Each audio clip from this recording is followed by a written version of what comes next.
स्वागत है आपका आपके अपने चैनल कंपटीशन टाइम्स में। और आज का जो हमारा सेक्शन है वो ड्रिल मशीन को लेकर है। और इस सेक्शन में मैं आपको ड्रिल मशीन से जुड़े बहुत ही महत्वपूर्ण प्रश्नों के बारे में बताऊंगा, जिससे आपको नॉलेज हो जाएगा कि कंपनियों में किस प्रकार के प्रश्न पूछे जाते हैं जब कोई वैकेंसीज निकलती है।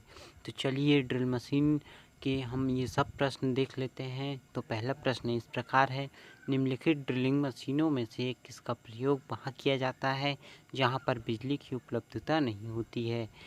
और ये देखिए यहाँ पर आपको कंपनी का नाम भी मिल जाएगा जो कि है आरआरबी गोरखपुर।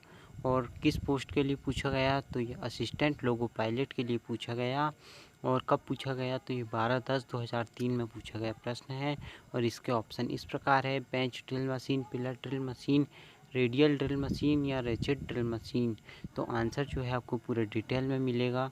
तो आंसर देख लीजिए, इसका आंसर जो है ऑप्शन डी है, रेचेट ड्रिल मशीन। और आंसर मैं आपको डिटेल में बता दूं कि रेचेट ड्रिल मशीन का प्रयोग वहाँ किया जाता है जहाँ पर बिजली की उपलब्धता नहीं होती है। और यहाँ पर कन्फ्यूजन होता है रेडियल और रेचेट ड्रिल मशीन पे। तो रेडियल ड्रिल मशीन का प्रयोग बड़े व भारी अवयवों में ड्रिलिंग करने के लिए उपयोग की जाती है। तो इसका जो सही आंसर है वो रेचेट ड्रिल मशीन है। अब देख लेते हैं अपना सेकंड क्वेश्चन। और हमारा सेकंड क्वेश्चन जो है वो इस प्रकार है। सेकंड क्वेश्चन देख लीजिए आप, यदि आप स्विच बोर्ड में छेद करना चाहते हैं तो आप खाली स्थान का उपयोग करेंगे। तो इसके ऑप्शन देख लीजिए, रेडियल ड्रिल मशीन, हाथ ड्रिल मशीन या बेंच ड्रिल मशीन या स्तंभ ड्रिल मशीन। ये देखिए इस कंपनी में इस पोस्ट के लिए इतनी तारीख को पूछा गया प्रश्न है। आंसर देख लेते हैं। तो आंसर देखिए इसका पूरा डिटेल में मैं आपको बता दूं कि ये इसका आंसर होगा हाथ ड्रिल मशीन। स्विच बोर्ड में छेद करने के लिए हाथ ड्रिल मशीन का प्रयोग किया जाता है। यह एक छोटा पोर्टेबल ड्रिल मशीन है। इसे एक स्थान से दूसरे स्थान पर आसानी से ले जाया जा सकता है। इसका प्रयोग वहाँ किया जाता है जहाँ कार्यखंड को उसके स्थान से नहीं हटाया जा सकता। और देख लेते हैं अब हमारा तीसरा प्रश्न। और तीसरा प्रश्न जो है वो इस प्रकार से है। तीसरा प्रश्न देखिए, ट्विस्ट ड्रिल निम्नलिखित में से किस सामग्री की बनी होती है। ऑप्शन है टाइटेनियम, नरम इस्पात, उच्च गति इस्पात या मध्यम कार्बन युक्त इस्पात। ये देखिए इस कंपनी में आरआरबी में पूछा गया है ये प्रश्न, इम्पोर्टेंट है। तो देख लेते हैं इसका आंसर डिटेल में। तो इसका आंसर देखिए ट्विस्ट ड्रिल, ऑप्शन सी हो जाएगा, उच्च गति इस्पात।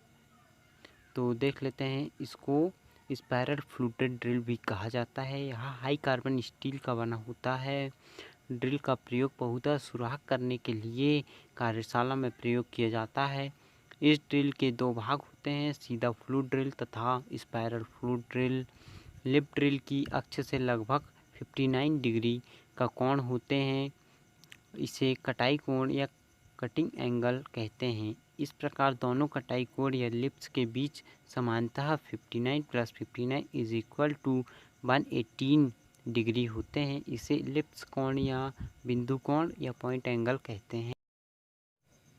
चलिए अब चौथा प्रश्न देख लेते हैं। और चौथा प्रश्न जो है हमारा इस प्रकार है कि 60 डिग्री टेपर कोण वाले पिक पंच का उपयोग खालिस्तान के लिए किया जाता है। ऑप्शन ए है कटे हुए थ्रेड को मिटाने के लिए। ऑप्शन बी है ड्रिल किए जाने वाले छिद्रों हेतु छिद्रण चिन्ह या पंचिंग मार्क बनाने के लिए। छिद्र की स्थिति या पंचिंग पोजीशन पर निशान लगाने के लिए या डिवाइडर पॉइंट बनाने के लिए। आरआरबी में पूछा गया प्रश्न है।